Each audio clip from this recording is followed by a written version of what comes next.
Hello प्यारे बच्चों, CBSE class 10th Hindi के अंतर्गत हम एक सीरीज़ चला रहे हैं जिसमें हिंदी कोर्स ए के सभी चैप्टर्स को हम इसमें इंक्लूड कर रहे हैं।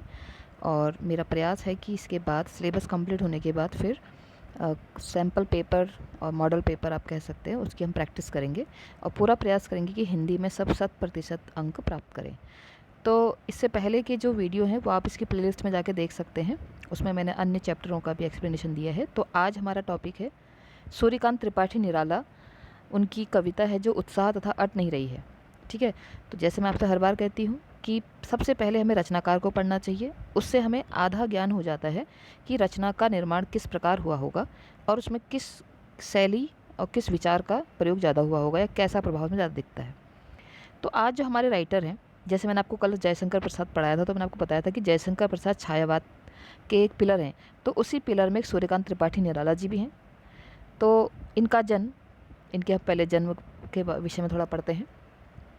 सूर्यकांत त्रिपाठी निराला जी का जन्म बंगाल के महिषादल में हुआ था 1899 में। वे मूलतः गढ़ा कोला, जिला उन्नाव, उत्तर प्रदेश के निवासी थे। निराला की औपचारिक शिक्षा 9वीं तक महिषादल में हुई। उन्होंने स्वाध्याय मतलब होता है खुद, सेल्फ स्टडीज़ को बोलते हैं, ठीक है, सेल्फ स्टडी को बोलते हैं स्वाध्याय।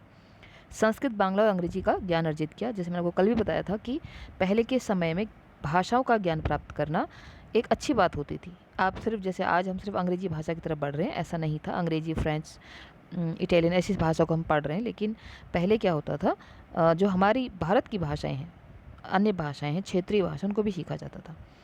वे संगीत और दर्शन शास्त्र के भी गहरे अध्येता थे। रामकृष्ण परमहंस और विवेकानंद जी की विचारधारा ने उन पर विशेष प्रभाव डाला। रामकृष्ण परमहंस और विवेकानंद जी के विषय में आप जानते होंगे। एक ये विवेकानंद जी जो थे वो युवाओं के प्रति ज़्यादा विचारवान थे। निराला जी का पारिवारिक जीवन दुखों और संघर्षों से भरा रहा। जैसे इनका नाम ना बच्चों सूर्यकांत त्रिपाठी था, लेकिन निराला इनके सारे जो कवि मित्र थे, साहित्य मित्र थे, उन्होंने रखा। उसका कारण ये था क्योंकि इनका जीवन बहुत दुखों से बीता। इनके जीवन में इनके अपने जितने जो थे वो सब धीरे धीरे इनके मृत्यु को प्राप्त हो गए। ये अकेले रह गए। इनकी पत्नी, पहले इनके माता पिता, फिर चाचा, फिर उसके बाद पत्नी की भी मृत्यु हो गई। उसके बाद एक इनकी पुत्री थी जिसका नाम था सरोज, उसकी भी मृत्यु हो जाती है। तो वे इतने भीतर तक टूट जाते हैं। लेकिन आप साहित्य को हल्के में ना लें। साहित्य में इतनी प्रतिभा होती है कि वो मनुष्य को हर दुख से उबार सकता है, मनुष्य को अपने विचारों को प्रकट करने की एक हथियार भी बन सकता है, और मनुष्य जो है वो अपने जीवन के कई सारे संघर्षों से हंसी खुशी लड़ भी सकता है। ऐसा ही कुछ निराला जी ने भी किया। इसीलिए इनके जो सारे साथी थे इनको निराला कहते थे। कहते हैं कि बीच में इनकी ऐसी स्थिति हो गई थी कि ये पागलों की स्थिति तक पहुंच चुके थे अपने दुखों से, लेकिन लेखन ने ही इनको सही पटरी पर लाया। तो इसलिए मैं कहती भी हूँ कि लेखन, भले ही आज हम सेल फोन, मोबाइल फ़ोन के हैं, स्मार्टफोन के दुनिया में जी रहे हैं, लेकिन लिखने की हैबिट कभी ना छोड़ें। अपने विचार लिखें, लयबद्ध में रखें या कैसे भी लिखें, लेकिन लिखें ज़रूर, क्योंकि लिखने से हमारे अंदर एक आंतरिक शक्ति का विकास होता है। तो निराला जी का पारिवारिक जीवन संघर्षों और दुखों से भरा था। आत्मीय जनों के साथ असामयिक निधन हो गया सबका। असामयिक मतलब किसी का भी समय होता है ना, जैसे एवरेज समय, एक औसत आयु मानी जाती है। जैसे पहले समय में 100 वर्ष मानी जाती थी, लेकिन आज अगर हम इकोनॉमी वे में बोलें, आर्थिक जो उसके अनुसार बोले हम, ठीक है, सर्वे के अनुसार बोलें, तो आजकल तो 60-65 की आयु भी बहुत है। तो साहित्यिक मोर्चे पर भी उन्होंने अनवरत, अनवरत मतलब होता है बिना रुके, ठीक है। जब ये शब्दों का अर्थ बताया, जिनको ध्यान से सुनिए, क्योंकि जो आपके अनसीन पैसेज, अपठित गद्यांश पद्यांश वाला जो पोर्शन होता है, वहाँ पर ये शब्द काम आते हैं। अनवरत मतलब बिना रुके संघर्ष किया। सन 1961 में उनका देहांत हो गया, यानी कि इन्होंने आज़ादी के दिन देखे। इनकी प्रमुख रचनाएं हैं अनामिका, परिमल, गीतिका, कुकुरमुत्ता और नए पत्ते। उपन्यास, कहानी, आलोचना, निबंध लेखन में भी उनकी ख्याति अविस्मरणीय। ख्याति माने प्रसिद्धि, अविस्मरणीय मतलब स्मरणीय मतलब याद रखना, अविस्मरणीय जिसको भुलाया ना जा सके, ठीक है।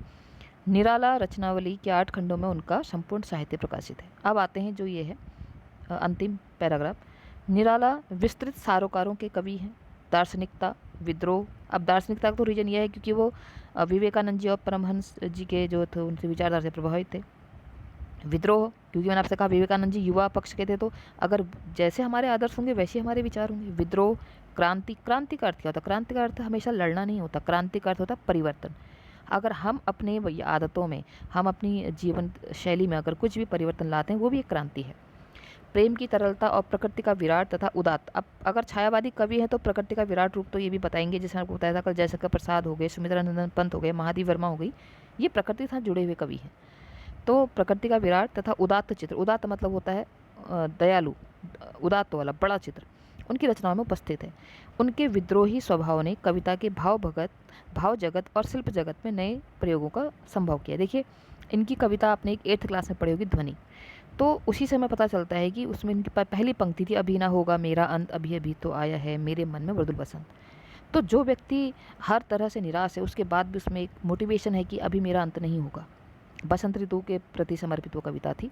तो ये विद्रोही स्वभाव के कवि माने जाते हैं। छायावादी रचनाकारों में उन्होंने सबसे पहले मुक्त छंद का प्रयोग किया। मुक्त छंद ऐसा छंद होता है जिसमें कोई पंक्ति, मात्रा या इसका कोई ज्ञान नहीं होता, कोई गणना नहीं होती, उसको मुक्त छंद कहते हैं। शोषित, उपेक्षित, पीड़ित और प्रताड़ित। शोषित माने जिसका शोषण किया जा रहा है, उपेक्षित मतलब जिसको नज़रअंदाज किया जा रहा है, और पीड़ित माने जो इन सब चीज़ों से पीड़ित है, प्रताड़ित मतलब जिसको कहते हैं ना हैरेस्ट किया जा रहा है।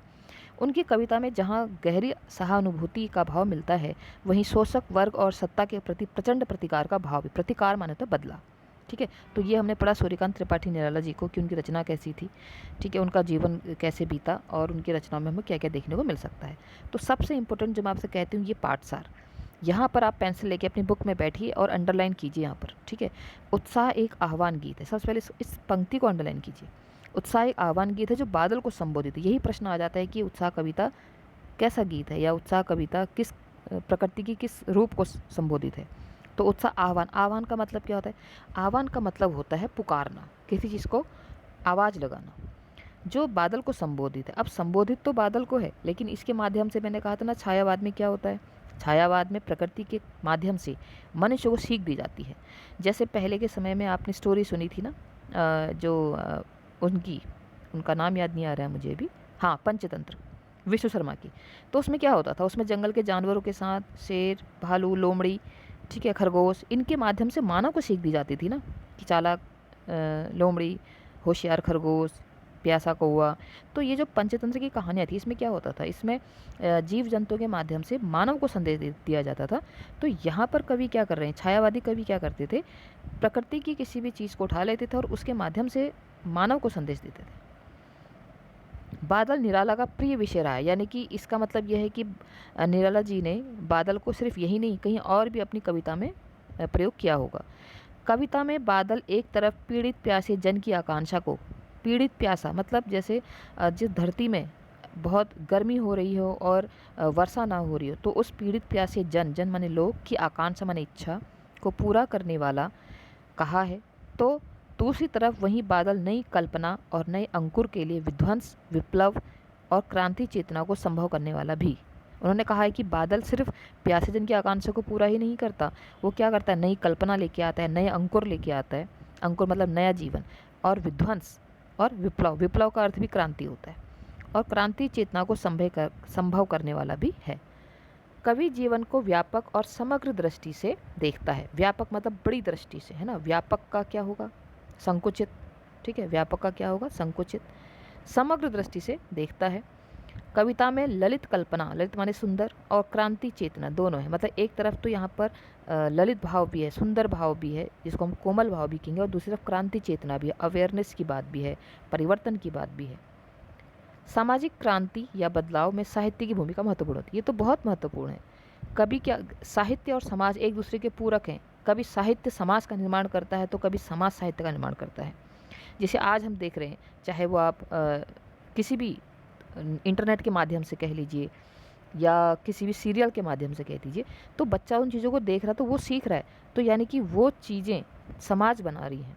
साहित्य, लिटरेचर अगर अच्छा होगा, मोटिवेशनल होगा, तो लोग उससे सीखेंगे, वही समाज बनेगा। तो समाज और साहित्य हमेशा एक दूसरे के पूरक रहते हैं, और एक दूसरे में कहीं ना कहीं कभी कभी समाज साहित्य से बनता है और कभी साहित्य समाज से बनता है। निराला इसे नवजीवन और नूतन कविता के संदर्भों में देखते हैं। नूतन मतलब नई कविता और नया जीवन के रूप में देखते हैं। अब एक तो पार्ट है इसका उत्साह, जिसका मीनिंग ये है, या जिसमें समरी ये है, और दूसरा पार्ट है अट नहीं रही है। अट नहीं रही का अर्थ क्या होता है, समा नहीं पा रही है, ठीक है। कविता फागुन की मादकता, मैंने आपसे कहा था ना, क्लास 8th में भी उन्होंने एक कविता लिखी थी, अभी ना होगा मेरा अंत, ध्वनि कविता था, ध्वनि उस कविता का नाम था। तो उसमें बसंत ऋतु का वर्णन था, यहाँ पर फागुन ऋतु का वर्णन है। फागुन की मादकता को प्रकट करती है। कवि फागुन की सर्वव्यापकता सुंदरता को अनेक संदर्भों में देखता है। देखिए, जो कवि होगा, जो राइटर होगा, जो लिटरेचर पर्सन होगा, जो साहित्य से संबंध रखता होगा, वो हर छोटी से छोटी घटना जो भी प्रकृति में घटित हो रही है उसके प्रति उसके देखने के नज़रिए अलग अलग होंगे, है ना। जैसे आप खुद सोचिए, आपका मन अगर अच्छा है तो आपको बारिश आना बड़ा अच्छा लगेगा, लेकिन आपका मन उदास है तो आप कहेंगे खाली बारिश आ रही है, कितना गंदा कीचड़ कीचड़ कर दिया, है ना। जैसा मन होता है, हमें नेचर, हमें प्रकृति के हर गुण हम उसी रूप में देखते हैं। जब मन प्रसन्न हो तो हर तरफ फागुन का ही सौंदर्य उल्लास दिखाई पड़ता है। ये तो देखो, मैंने वही बात बोली ना, जब मन प्रसन्न होगा तो हमें हर जगह, हमें मई जून की गर्मी में भी फागुन का आभास होगा, क्योंकि हमारा मन प्रसन्न है। सुंदर शब्दों के चयन एवं लय ने कविता को भी फागुन की तरह सुंदर एवं ललित बना दिया है। ठीक है, अब हमने ये थोड़ा पढ़ा, अब हम आते हैं चैप्टर में। ये बहुत इंपॉर्टेंट है, ठीक है, जो भी पढ़ा हमने। अब आते हैं चैप्टर में। देखिए चित्र, देखिए बादल का चित्र है, बिजली कड़क रही है, वर्षा हो रही है। ठीक है, तो आते हैं कविता में। बादल गरजो, देखो संबोधन चिन्ह है, तो किसको संबोधित कविता है? बादल को। बादल गरजो, घेर घेर घोर गगन धाराधर ओ, ललित ललित काले घुंघराले, बाल कल्पना कैसे पाले, विद्युत छवि उर्मे कवि नवजीवन वाले, वज्र छिपा नूतन कविता फिर भर दो, बादल गरजो। घेर घेर मतलब है घोर, ठीक है, भयंकर। घेर घेर घोर मतलब भयंकर, घिर घिर के आओ। घेर घेर मतलब घिर घिर के, घोर मतलब भयंकर। गगन माने आकाश, आसमान, नभ। ठीक है, पर्यायवाची आप याद रखेंगे। किसी भी तरीके से आपका शब्दकोश हिंदी में ऐसा होना चाहिए कि अनसीन पैसेज, देखिए 15 मार्क्स के 14-15 मार्क्स के अनसीन पैसेज आ रहे हैं, तो वहाँ आपके नंबर नहीं कटने चाहिए। गगन माने आकाश, नभ आसमान, अनंत भी होता है। ठीक है, धाराधर ओ, धाराधर माने होता है बादल, और धराधर माने क्या होता है? बादल। ओ, तो अब क्या बना शब्द, अर्थ क्या बना? बादल को संबोधित करते हुए कभी कहते हैं बादल गरजो, हे बादल तुम गरजो, और घिर घिर कर भयंकर रूप में आकाश में बादल आओ। ठीक है, ललित ललित काले घुंघराले, ललित का मैंने आपको अर्थ बताया था सुंदर, काले काले, घुंघराले मतलब घुंघराले आप जानते ही हैं। ठीक है, बाल कल्पना के से पाले, अब बाल कल्पनाओं के समान, बाल कल्पना मतलब बाल कल्पनाओं के समान। ठीक है, अब समझते हैं कवि क्या कहते हैं कि कवि बादलों से खूब उमड़ उमड़ करके ना, घेर घेर, उमड़ उमड़ कर ऊंची गर्जना, घोर भयंकर गर्जना के साथ आकाश को, है ना, गगन, आकाश को घिरते हुए छा जाने का आग्रह करता है। आग्रह मतलब बार बार निवेदन करता है। और कवि बादलों को संबोधित करते हुए कहता है तुम्हारे सुंदर घुमावदार बाल हैं। अब देखो बादलों का शेप कैसा होता है? राउंड राउंड राउंड, हल्का हल्का राउंड होता है ना। तो तुम्हारा जो आकार है, तुम सुंदर घुमावदार बाल की तरह है। जैसे बाल होते हैं काले घुंघराले, वैसे तुम दिखाई देते हो। बाल कल्पना कैसे पाले, ललित ललित काले घुंघराले, बाल कल्पना कैसे पाले। ठीक है, तुम वैसे दिखाई देते हो। विद्युत छवि उर में, विद्युत माने बिजली, छवि माने इमेज, और उर माने तो हृदय, उर माने हृदय। कवि नवजीवन वाले, वज्र छिपा नूतन कविता, वज्र माने वज्र कठोर, नूतन माने नई कविता, फिर भर दो बादल गरजो। तो कवि कहते हैं कि ये जो तुम्हारे बाल हैं, बाल के समान जो तुम काले काले घुंघराले हो, ये कल्पना के विस्तार के समान घने हैं, है ना, और जो अत्यंत दूर दूर तक फैले हुए हैं। यहाँ पर बादलों को फिर कहते हैं कि हे बादल तुम्हारे हृदय में, और माने हृदय में बिजली की चमक है, विद्युत छवि और में तुम्हारे हृदय में बिजली की चमक है, जो वज्र के समान कठोर गर्जना छिपी हुई है। जिसके अंदर क्या छिपी हुई है? बिजली के अंदर क्या छिपी है? वज्र के समान कठोर गर्जना छिपी हुई है। बादल जब गरजते हैं तो आवाज़ आती है ना। तो तुम संसार को नया जीवन देने वाले हो, अर्थात नूतन कविता और नवजीवन वाले। नवजीवन, तुम संसार को क्या देने वाले हो? नया जीवन देने वाले हो। और कभी बादलों को क्रांति और परिवर्तन का प्रतीक मानता है ना, इसलिए वो कहता है कि तुम नया जीवन, मैंने आपसे कहा ना क्रांति मतलब परिवर्तन, और बादलों को उसने सिर्फ प्यासे जन की प्यास बुझाने वाला नहीं, जीवन में परिवर्तन लाने वाला भी कहा है। तो वो कहता है कि इसलिए कवि वो कहते हैं कि तुम भीषण गर्जना करके आकाश में फिर आओ और नई कविता का संचार कर दो, या नया जीवन का निर्माण कर दो। पहला पैराग्राफ समझ में आया? घिर घिर कर आओ, आकाश में छा जाओ, तुम्हारे सुंदर सुंदर बाल कल्पनाओं के समान, जैसे कल्पना का विस्तार लेते हुए तुम्हारे जो आकार है वो सुंदर काले घुंघराले हैं। तुम्हारे हृदय में कौन छिपी है? बिजली छिपी है, जो वज्र के समान कठोर है, और वो क्या करती है? नया जीवन देती है और नई कविता का निर्माण करती है। अब अगला पैरा देखते हैं। विकल विकल उन्मन थे उन्मुन। देखो विकल विकल का मतलब होता है व्याकुल व्याकुल। विकल विकल उन्मन थे उन्मुन, विश्व के निदाक सकल के जन, आए अज्ञात दिशा से अनंत के घन, तप्त धरा जल से फिर शीतल कर दो बादल गर्ज। देखो विकल विकल का अर्थ मैंने क्या बताया, व्याकुल व्याकुल। विकल का अर्थ क्या होता है, व्याकुल यानी कि बेचैन। ठीक है, तो उन्मन थे, उन्मन मतलब अनमने से, उन्मन मतलब अनमने से थे, उदास थे। विश्व के निदाग, विश्व आप जानते हैं, निदाग माने गर्मी, निदाग माने गर्मी, सकल मतलब संपूर्ण, जन मतलब लोग। तो व्याकुल थे, अनमने से थे, विश्व के सारे लोग गर्मी में, संपूर्ण जो संपूर्ण लोग हैं, सकल माने संपूर्ण जो लोग हैं विश्व के, वो व्याकुल थे, बेचैन थे और अनमने से थे, उदास से। आए अज्ञात दिशा से अनंत के घन। इतने में क्या हुआ, अज्ञात दिशा से, अनजान दिशा से। अनंत माने आपको मैंने ऊपर ही बताया था कि गगन का एक पर्यायवाची अनंत भी होता है, अनंत माने आकाश। तो आकाश में किसी अज्ञात दिशा से, अनजान दिशा से कौन आए, घन आए। घन मतलब वही बादल आए।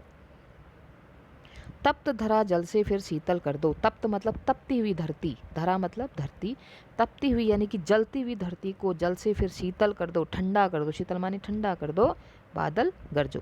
तो कवि क्या कहते हैं, कवि बादलों से कहते हैं कि वातावरण में चारों तरफ बेचैनी व्याप्त है, गर्मी के कारण लोगों के मन दुखी हो रहे हैं। आकाश की अज्ञात दिशा से आओ, लोगों के मन को सुख से भर देने वाली बादलों, आकाश को घेर घेर कर गरजो। संसार में सभी प्राणी भयंकर गर्मी से बेचैन हो रहे हैं, उदास हो रहे हैं। ठीक है, उन्मुन माने उदास, उन्मन उन्मन उदास, विकल विकल बेचैन। ठीक है, उदास हो रहे हैं। तुम बरस कर गर्मी से तपती हुई, तप्त धरा तपती हुई धरती को जल से फिर क्या कर दो, शीतल कर दो, ठंडा कर दो, बादल गरजो। ठीक है, ये आपको पैराग्राफ समझ में आया होगा। तो यहाँ पर बादलों के माध्यम से अब प्रश्न आता है कि कवि ने बादलों से के माध्यम से क्या क्या बात कही। अब कवि ने बादल से रिमझिम बरसने के लिए स्थान पर गरजने के लिए, पहली पंक्ति है ना, घेर घेर घोर, गरजने के लिए क्यों कहा है, क्योंकि गरजने से क्या होता है ना, मनुष्य चेतना में आ जाता है। अचेतना में आएगा तो क्या करेगा, वो एक्टिव होगा, वो काम करेगा। छोटा सा एग्जाम्पल लेते हैं, छत में कपड़े पड़े हैं, अगर बारिश चुपचाप आ जाएगी तो क्या होगा, बारिश आ गई, कब तो कपड़े भीग गए, अब तो कोई फ़ायदा नहीं, कपड़े भीग गए। लेकिन बारिश आने से पहले बादल गरजेंगे, गरजेंगे, आवाज़ आएगी, तो सबको पता लगेगा कि बारिश आने वाली, सब एक्टिव हो जाएंगे, सब अपना अपना काम करने लग जाएंगे। तो बादल एक तरफ तो प्यासे जन को और बेचैन जन को पानी ही नहीं देता, शीतलता ही नहीं देता, ये लोगों के जीवन में क्रांति भी लाता है। ठीक है, दोनों वे में आपने इसको अटेंड करना है जब बोर्ड में इसके क्वेश्चन आते हैं। अब आप ये सोचिए कि इस कविता का नाम उत्साह क्यों रखा होगा। एनसीईआरटी का क्वेश्चन है कि इसका शीर्षक उत्साह क्यों रखा गया इस कविता का, जबकि बादल को संबोधित है, प्यासे जन की बात हो रही है, तो उत्साह क्यों रखा, क्योंकि हमने कहा ना उत्साह एक आह्वान गीत है। आह्वान मतलब कैसे, जैसे हम किसी को मोटिवेट कर रहे हैं कि भाई उठो, जागो, काम करो, ये करो, वो करो। तो यहाँ पर जब क्रांति लाने की बात हो रही है, परिवर्तन लाने की बात हो रही है, तो उत्साह इसका सार है, इसलिए इस कविता का नाम क्या पड़ा, उत्साह पड़ा। चलिए अगले बढ़ते हैं, जो इनका उसका दूसरा पार्ट है, अट नहीं रही। तो मैंने आपको बताया था कि अट नहीं रही में किसकी शोभा की बात हो रही है, फागुन की शोभा की बात हो रही है। तो अट नहीं रही का अर्थ क्या होता है, समा नहीं पा रही है। क्या नहीं समा रही है, समा पा रही है, भाई फागुन की सौंदर्यता इतनी है कि वो कहीं भी क्षण में कण में समा ही नहीं पा रही है। ठीक है, अब इसको देखते हैं। अट नहीं रही है आभा फागुन की, सट नहीं रही है। सट माने भी क्या होता है, समा नहीं पा रही है। अट माने भी समा नहीं, सट माने भी समा। तो आभा माने चमक, किसकी चमक, फागुन की चमक। तन मतलब प्रकृति में, यहाँ पर देखिए मानवीकरण अलंकार है। तन मतलब क्या होगा, नेचर, और नेचर में जो दिख रहा है वो उसका शरीर है। तो अट नहीं रही है, समा नहीं पा रही है, फागुन की जो शोभा है, जो चमक है, वो इतनी है कि कहीं भी समा नहीं पा रही है, नेचर में, प्रकृति में समा नहीं पा रही। तीन लाइनों का मीनिंग समझोगे आप।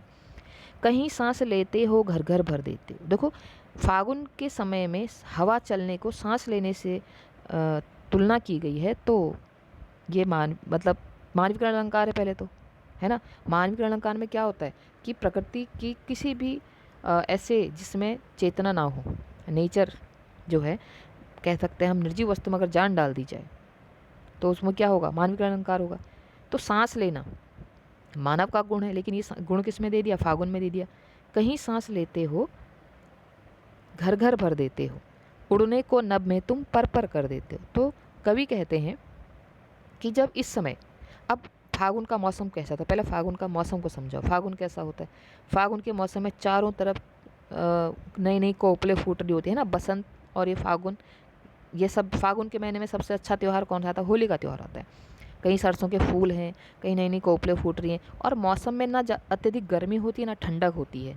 तो मौसम ऐसा होता है कि बहुत ही अच्छा सा, ना आप पंखे यूज़ कर रहे हो, ना आप फ्रिज या ठंडा कुछ ऐसा यूज़ कर रहे हो। तो ये सब अच्छा होता है मौसम उस समय। तो इस मौसम में एक तो उत्साह होता है, जोश होता है, नई उमंग होती है। और होली का त्यौहार तो अपने में ही क्या है, एक ऐसा मादक तरीका का त्यौहार है कि सब उसमें मस्ती में सराबोर रहते हैं। तो फागुन का मौसम ये है, और उसकी इतनी सुंदरता कवि को दिखती है कि वो नेचर में समा ही नहीं पा रही है, प्रकृति में समा ही नहीं पा रही है। कहीं सांस लेते हो घर घर भर देते हो। जब उस समय में जब चारों तरफ फूल हैं, तो जब हवा चल रही है तो यानी कि सांस ले रहे, तो उस सांस लेने में क्या होगा, जैसे बाहर देखो आप किसी गंदगी के नाली के सामने से जाओगे तो हवा चलेगी तो क्या होगा, बदबू आपके पास आएगी ना। तो वैसे ही अगर नेचर में, अगर प्रकृति में हर जगह फूल खिले हैं, तो आपके घर घर में क्या आएगी, फूलों की खुशबू आएगी। तो कहीं सांस लेते हो घर घर भर देते हो। तो जब हवा चलती है तो वातावरण में जो फूल खिले हैं, उन फूलों की खुशबू कहाँ आती है, हर किसी के घर को खुशबू से भर देती है।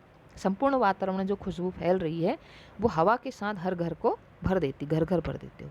उड़ने को नभ में तुम पर कर देते हो, और वो सुगंध, मन इतना प्रसन्न हो जाता है उस सुगंध को सुनकर कि मन करता है नभ में, नभ माने आकाश, आकाश में उड़ना चाहता है। ये देखकर मन इतना प्रसन्न हो जाता है कि पर कर देते हो, मतलब हम पंख फैलाकर आकाश में उड़ना चाहते हैं। कि इस वातावरण में पंछी भी क्या करेंगे, आकाश में उड़ना चाहते हैं। पर कर देते हो मतलब पंख लगाकर उड़ने देते हो, ऐसा हमें अनुभव होता है। आँख हटाता हूँ तो हट नहीं रही है, मैं अपनी दृष्टि इतनी सुंदरता से अगर हटाना भी चाहूँ तो हट नहीं रही। कवि कहते हैं कि मैं फागुन की सुंदरता से अपनी दृष्टि हटाना भी चाहूँ तो नहीं हटा पा रहा हूँ। पत्तों से लदी डाल, कहीं हरी कहीं लाल। अब पत्तों से लदी डाल, देखिए उस मौसम में क्या होता है, कहीं पत्तों से नई नई कोपलें फूटे तो नई नई जो लद रही हैं डालियाँ, डाल मतलब ब्रांचेस, शाखाएँ लद रही हैं पत्तों से, और कहीं हरी हरी पत्तियाँ निकल रही तो कहीं लाल पत्तियाँ निकल रही। लाल पत्ते भी निकलते हैं, आपको पता है ना। जैसे आम का पेड़ है, आम में जब नई कोपले, नई कोमल पत्तियाँ आती तो वो थोड़े डार्क मेहरून होती है, धीरे धीरे धीरे डार्क ग्रीन में तब्दील होती है। तो पत्तों से लदी डाल, कहीं हरी कहीं लाल, कहीं पड़ी है उर में। उर माने मैंने आपको बताया था इससे पहले ही, उर माने क्या बताया था, हृदय। तो ऐसा लगता है कि कहीं हृदय में, किसके हृदय में, ये किसकी बात हो रही है, फागुन के मौसम की बात हो रही है। और फागुन कहाँ है, नेचर में है, प्रकृति में। तो ऐसा लगता है कि ये जो जगह जगह फूल और पत्तों से लदी डाल है, तो ऐसा लगता है कि कहीं पड़ी है उर में मंद गंध पुष्पमाल, तो कहीं फूल भी खिले हैं। वो फूलों को देखकर ऐसा लगता है, मंद गंध मतलब धीमी भीनी भीनी खुशबू वाले जो फूल हैं, माल मतलब माला, उनको देखकर ऐसा लगता है कि फागुन ने अपने गले में, उर मतलब हृदय, अब अगर गले में आप कुछ पहनोगे आपके हृदय तक आता है ना, तो ऐसा लगता है कि फागुन ने अपने हृदय में धीमी धीमी खुशबू वाले फूलों की माला पहन रखी। जबकि है क्या, नेचर में हर जगह फूल है। अब नेचर को अगर हम तन कह रहे हैं, अब प्रकृति को अगर हम तन कह रहे हैं, शरीर कह रहे हैं, तो वहीं उसी की माला भी उसको कहेंगे हम फूलों को। पाट पाट शोभा श्री, पाट पाट मतलब जगह जगह, पाट पाट मतलब जगह जगह, शोभाश्री मतलब सौंदर्य। तो ये जगह जगह जो सौंदर्य है ये पट नहीं रही है, पट नहीं रही मतलब समा नहीं पा रहा है। फागुन का इतना सौंदर्य है जो समा नहीं पा रहा है। ठीक है, समझे आप, बहुत इजी है, खड़ी बोली हिंदी है, इसमें कोई डिफ़िकल्ट वर्ड नहीं है। थोड़ा बहुत था मैंने बता दिया। पाट पाट माने जगह जगह, पुष्प माने फूल, माल माने माला, उर माने हृदय। ठीक है, इन सब को आप ध्यान से देखिए। और आभा माने चमक, फागुन माने फागुन। ठीक है, पर मतलब पंख, ऐसा लगता है उस मौसम में पंछी भी उड़ने को, आकाश में उड़ने को बेकरार हैं, उड़ना चाहते हैं। अब इसके प्रश्नों से हम थोड़ा समझते हैं कि कैसे प्रश्न आएंगे। देखिए, कभी बादल में से फुहार रिमझिमिया बरसने के समय गरजने के लिए क्यों कहता है, ये मैंने आपको बताया, क्योंकि परिवर्तन चाहता है, कभी परिवर्तन चाहता है, सिर्फ ठंडक नहीं चाहता, वो परिवर्तन भी चाहता है। उत्साह क्यों रखा कविता का शीर्षक, क्योंकि बादलों के माध्यम से कवि जन चेतना को अवेयर करना चाहता है, जन लोगों को उत्साहित करना चाहता है। ठीक है, बादल किन किन अर्थों की ओर संकेत करता है, बादल किन किन अर्थों की ओर संकेत करता है। ठीक है, बादल तो एक ये है कि वो पीड़ित प्यासे जन की इच्छा को पूरा करेगा, यानी कि शीतलता प्रदान करेगा, और लोगों के जीवन में क्रांति लाएगा। दोनों अर्थ आ गए। ठीक है, दो अर्थों की ओर करता है। एक तरह मैंने आपसे कहा ना कि सिर्फ शीतलता नहीं पहुंचाता, वो लोगों को क्या देता है, परिवर्तन भी देता है। शब्दों का ऐसा प्रयोग जिससे कविता में किसी खास भाव या दृश्य में ध्वन्यात्मक प्रभाव, ध्वन्यात्मक मतलब क्या होता है, साउंड हमें जैसे दिखता है, जैसे पर कर देते हो। ठीक है, राइमिंग वर्ड। तो उत्साह कविता में कहाँ कहाँ है, उत्साह कविता में कहाँ कहाँ है ऐसे, है ना। जैसे विकल विकल, उन्मन थे उन्मन, ये साउंड बन रहा है। घेर घेर, घोर गगन, ये साउंड बन रहा है, ठीक है। इसको बोलते हैं ध्वन्यात्मक, ऐसे शब्दों का प्रयोग। अगला है छायावाद की एक खास विशेषता है अंतर्मन के भावों को बाहर की दुनिया से सामंजस्य बिठाना। किन पंक्तियों में पढ़कर धारणा पुष्ट होती है? मैंने ऐसा कहा ना कि छायावाद इसमें साफ दिखाई दे रहा है कि छायावाद की क्या विशेषता होती है। अपनी बातों को रखने के लिए, अब किसमें होता है कहीं सांस लेते, मैंने बोला ना कहीं सांस लेते हो घर घर भर, ये छायावाद ही तो है, ये मानवीकरण अलंकार ही तो है, ये कविता यही छायावाद का उदाहरण है, ठीक है। अगला है कवि की आँख फागुन की सुंदरता क्यों नहीं हट रही? भाई कवि क्योंकि सुंदरता में सराबोर है, हर जगह पीले पीले रंग बिरंगे फूल हैं, पत्ती से लदी डाल है, सुंदरता है, खुशबू है, और पंछी उड़ने को बेकरार हैं, ठीक है, ये सारी चीज़ें। इसलिए कवि ने, हाँ, कवि ने प्रकृति की व्यापकता का वर्णन किन रूपों में किया? व्यापकता मतलब कि सब जगह जगह जगह। अब कैसे उसने वर्णन किया? आप वही वही चीज़ घुमा फिरा के पूछा है कि फागुन के प्राकृतिक सौंदर्य का प्रभाव नए नए लाल लाल हरे पत्तों पे दिख रहा है, प्रकृति में चारों उल्लास है। मैंने कहा ना जैसे मौसम अच्छा होगा तो आपका मन भी अच्छा हो जाएगा, या आपका मन अच्छा होगा तो मौसम अच्छा लगेगा। इन कविताओं में निराला जी के शिल्प की विशेषताएं बताइए। तो जैसे हम कह सकते हैं कि इसमें क्या करा है इन्होंने, एक और श्रृंगार रस भी है, ओज का स्वर है, ओज माने वीरता का स्वर भी है, क्रांति के बाद तो वीरता ही है, संगीतात्मकता है, लयबद्ध पंक्तियां है ना, ध्वन्यात्मकता है, तत्सम शब्दावली है, और अलंकारों का तो बढ़ चढ़ के प्रयोग है, अनुप्रास कह लो, उपमा कह लो, मानवीकरण अलंकार तो उसमें है ही है। तो ये है इसके आंसर, ठीक है बच्चों। तो आज हमने पढ़ा उत्साह नहीं रही है, इसके बाद वाली कविता पढ़ेंगे, और दिसंबर से पहले ये सब करके दिसंबर से फिर हम अपना सैम्पल पेपर या मॉडल पेपर की सीरीज लेके आएंगे कि कैसे ज़्यादा से ज़्यादा सैम्पल पेपर आपको सॉल्व कराऊंगी जिससे आपकी हिंदी और अच्छी हो जाए। तो आज के लिए इतना ही, बहुत बहुत धन्यवाद।